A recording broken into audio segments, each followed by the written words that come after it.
स्थिति उसी बच्चे की तरह है। बचपन में हम लोग देखा करते थे कि दो बच्चे जब कोई गेम खेलते थे और एक बच्चा अपनी क्षमता कम होने की वजह से हार जाता था, तो जीतने वाले बच्चे के समक्ष कहता था कि आपके अंदर अगर है हिम्मत तो दोबारा से गेम खेलिए, मैं जीत कर दिखाऊंगा। 2015 में महागठबंधन को जनादेश मिला था और एक सोची समझी साजिश के तहत जिस तरह से इन लोगों ने चीजों को प्लांट किया और गठबंधन टूटा, उस वक्त जब ये लोग हमारे साथ सरकार में शामिल हो रहे थे, तब इनकी नैतिकता कहां गई? नमस्कार, आप देख रहे हैं न्यूज फॉर नेशन। मैं आपके साथ अभिजीत सिंह। बीजेपी के प्रदेश अध्यक्ष सम्राट चौधरी लगातार मुख्यमंत्री नीतीश कुमार पर हमलावर हैं और वहीं बात करें तो इस बार उन्होंने खुला चैलेंज किया है कि 2024 का लोकसभा चुनाव तो बाद में है, पहले आप बिहार विधानसभा का चुनाव कर लीजिए।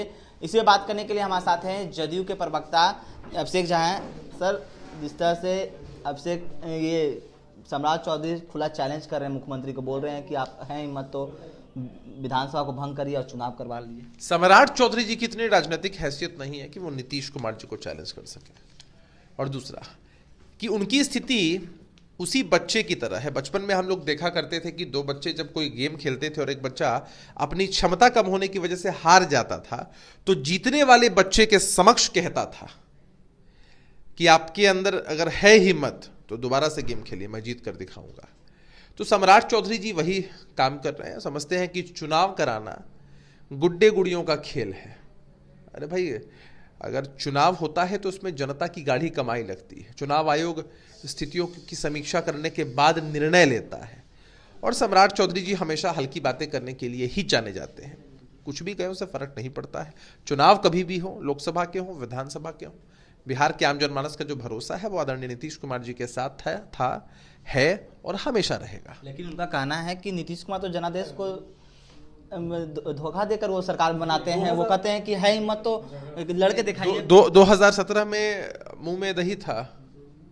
2017 में या उससे पहले 2015 में महागठबंधन को जनादेश मिला था और एक सोची समझी साजिश के तहत जिस तरह से इन लोगों ने चीजों को प्लांट किया और गठबंधन टूटा, उस वक्त जब ये लोग हमारे साथ सरकार में शामिल हो रहे थे, तब इनकी नैतिकता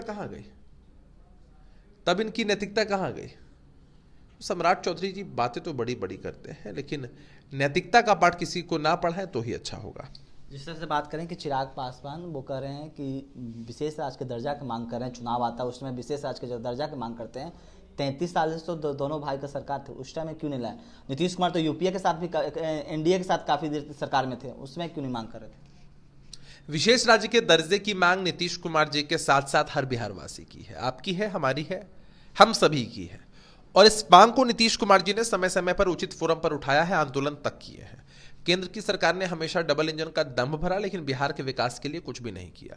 हम सभी जानते हैं कि बिहार प्रगति के पथ पर और कई गुना तेजी से अग्रसर होगा अगर बिहार को विशेष राज्य का दर्जा मिलता है तो। चिराग पासवान जी का इस तरह का बयान बेहद शर्मनाक है, घटिया है, दिखलाता है कि चाटुकारिता की राजनीति में वो कितने आगे बढ़ते चले गए हैं कि भारतीय जनता पार्टी को प्लीज कर सके, इसलिए वो इस तरह की बातें कर रहे हैं। मैं चुनौती देना चाहता हूं उनको और उनकी पार्टी को कि अपने मैनिफेस्टो में इस बात को शामिल करें, बिहार फर्स्ट और बिहारी फर्स्ट में इस बात को शामिल करें कि बिहार को विशेष राज्य का दर्जा न भी मिलेगा तो भी वो भारतीय जनता पार्टी के साथ रहेंगे। तब उनकी पार्टी के द्वारा समर्थित एक भी उम्मीदवार मुखिया या वार्ड समिति तक का चुनाव नहीं जीत पाएगा। लेकिन जिस तरह से बात करें कि प्रधानमंत्री नीति आयोग की बैठक करते हैं, उसमें नीतीश कुमार नहीं जाते हैं, तो कहते हैं कि अगर आप सामने नहीं जाइएगा तो अपने बात को कैसे रखिएगा? नीतीश कुमार जी का किसी से कोई व्यक्तिगत विरोध नहीं है। बहुत सारे प्रदेश की सरकारें चाहती हैं कि उनके वित्त मंत्री रिप्रेजेंटेटिव के रूप में जाए, लेकिन उसके बावजूद उनको परमिशन नहीं मिलता है। और बार बार याचक बनना, अपनी बातों को कहना, उसके बाद भी केंद्र की सरकार का उन्मुख रवैया, ये बिहार के हक पे नहीं है।